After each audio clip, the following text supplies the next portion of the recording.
दो बंदे ऐसे थे सहाबा में जिनको हजरत उमर उठ के मिलते थे, और जब ये दो लोग आते थे तो उमर अपनी जगह पे बिठाते, एक हजरत खुबाब और दूसरे सैयदना बिलाल। फरमाते थे उन्होंने तकलीफें सही हैं दीन के लिए। हजरत खुबाब लोहे का काम करते थे, उनकी मालकन उम्मे उम्मार बड़ी सख्त औरत थी, लोहे का काम करते थे।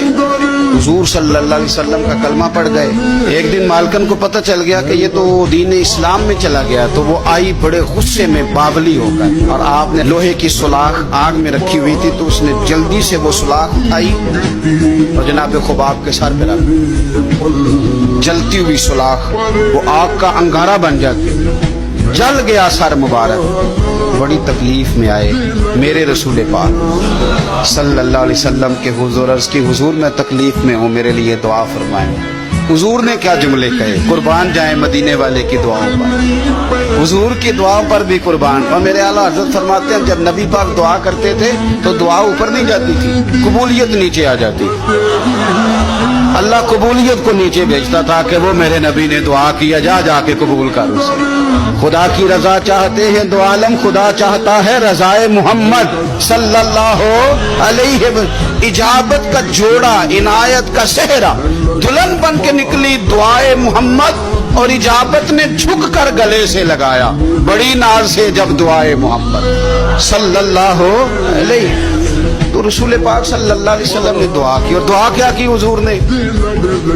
नबी पाक ने दुआ दी, ऐ अल्लाह मेरे खुबाब की मदद फरमा, ऐ अल्लाह मेरे खुबाब की। दुआओं का रंग होता है अगरचे हमें नजर ना भी आए। हुजूर ने दुआ कर दी।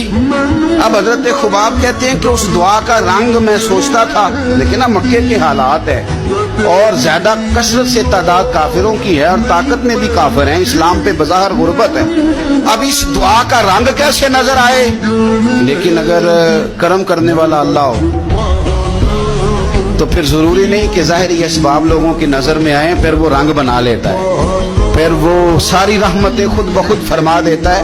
हजरत खुबाब कहते हैं वही मेरी मालकन उम्मे अम्मार बीमार हो गई, इतनी बीमार हुई उसके सर में कुछ दर्द उठा, इतनी तकलीफ के हर तबीब हर हकीम हर जगह गई। जब कोई नतीजा ना निकला तो एक तबीब ने उसे बताया कि सुलाख गर्म करके ना तो सर पे लगवाया कर, तुझे आराम आएगा। तो आप फरमाते हैं फिर एक दिन वो घर आई और घर आके मुझे कहने लगी लोहे की सुलाख अच्छी तरह आग में तपा के ना तो मेरे सर पे रख।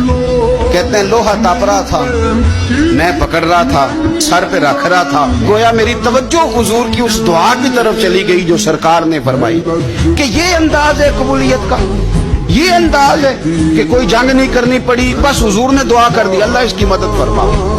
तो कुछ फैसले अल्लाह पे भी छोड़ देने चाहिए, बड़ी जल्दी रब करीम वो फैसले फरमा देता है और बड़ी जल्दी इंसाफ होता है।